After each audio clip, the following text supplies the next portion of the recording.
আসসালামু আলাইকুম। ছবি রান্নাঘরে আপনাদের সবাইকে স্বাগত জানিয়ে আজকে আমি এগ মশলা কারির একটা রেসিপি নিয়ে হাজির হয়েছি।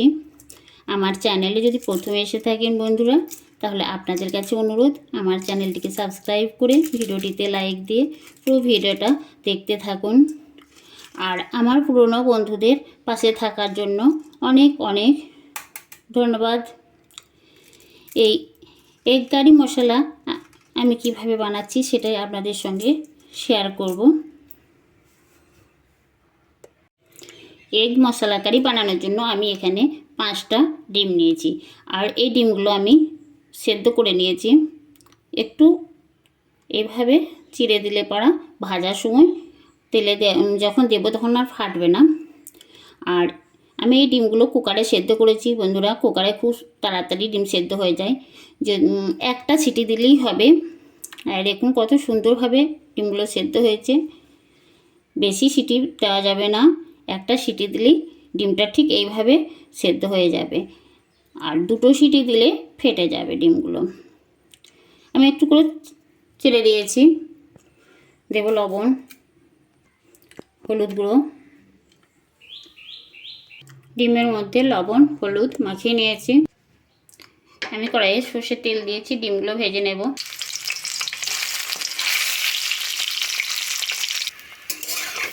ডিমগুলো ভাজা হয়ে গেছে, ডিমগুলো তুলে নেব। আমি ডিমগুলো তুলে নিয়েছি।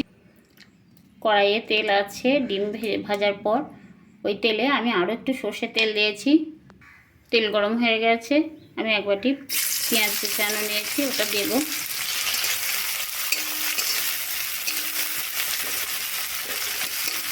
দেব দুটো চেরা কাঁচা লঙ্কা।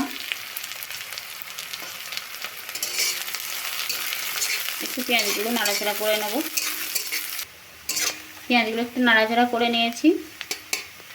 এখন দেব 2 চামচ আদা রসুন বাটা, 1 চামচ আর 1 চামচ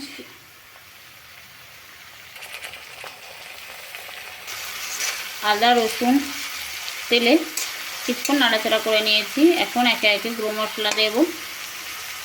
আর এই সময় গ্যাসের আঁচটা লো ফ্লেমে রেখেই আমি মশলাটা কষে নেব।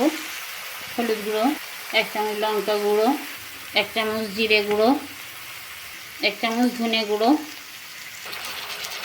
একটু জল দিয়ে মশলাটা কষে নেব।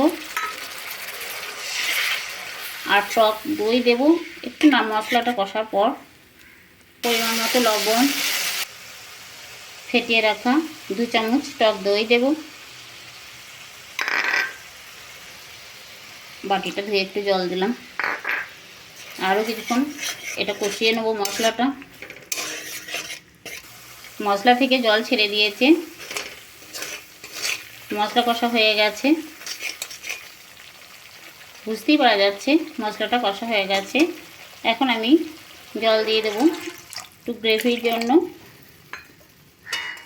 আমি গ্রেভিটা ঘন করব, মাখো মাখো।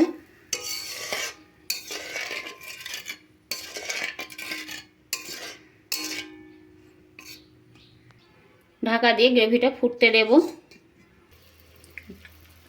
গ্রেভিটা ফুটে গেছে, এখন ভেজে রাখা ডিমগুলো দিয়ে দেব। লাল করে নেব।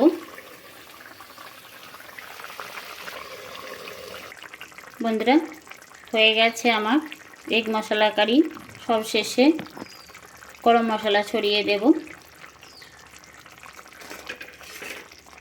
গ্রেভিটা এরকম গাঢ় গাঢ়ই থাকবে বন্ধুরা। গ্রেভিটা এরকমই ঘন থাকবে। এটা ভাত, রুটি, লুচি, পরোটা সবার সাথেই খাওয়া যাবে। আর কত সুন্দর গ্রেভিটা হয়েছে, কালারটা কত সুন্দর এসছে। আমার এই রেসিপি কেমন লেগেছে অবশ্যই কমেন্ট করে জানাবেন। ভালো লাগলে লাইক, কমেন্ট, শেয়ার করবেন। আবার দেখা হবে পরের ভিডিওতে। আল্লাহ হাফেজ।